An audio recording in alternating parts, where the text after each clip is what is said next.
School వ్యాన్లో మనోహరి driving చేస్తూ ఉండగా ఒక వ్యక్తి గన్ పట్టుకొని వాళ్ళని బెదిరిస్తూ ఉంటాడు. ఒక మిలిటరీ వెహికల్ ఆ వ్యాన్ని ఫాలో అవుతూ ఉంటుంది.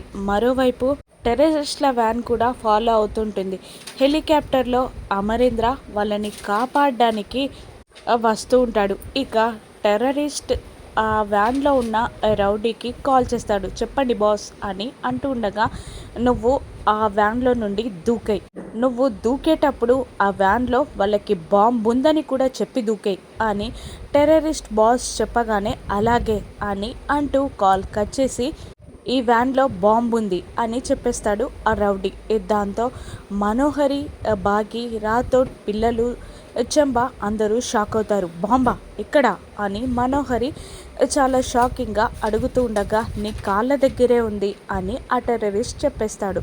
దాంతో మనోహరి చాలా షాక్ అయిపోతుంది.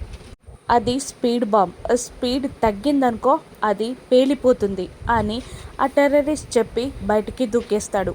మనోహరి చాలా కంగారుగా బస్ డ్రైవ్ చేస్తూ ఉంటుంది. భాగ్య కూడా టెన్షన్ పడుతూ ఉంటుంది. మరోవైపు మేజర్ మరొక మిలిటరీ డ్రైవర్తో వాళ్ళని కాపాడడానికి పక్కగా కార్లో వస్తూ ఉంటాడు. హెలికాప్టర్లో అమర్ వస్తూ ఉంటాడు. ఇక ఆ వ్యాన్ని ఎవరు కాపాడుతారు? బాగి చిన్నగా అందరినీ బయటికి విసిరేస్తుందా?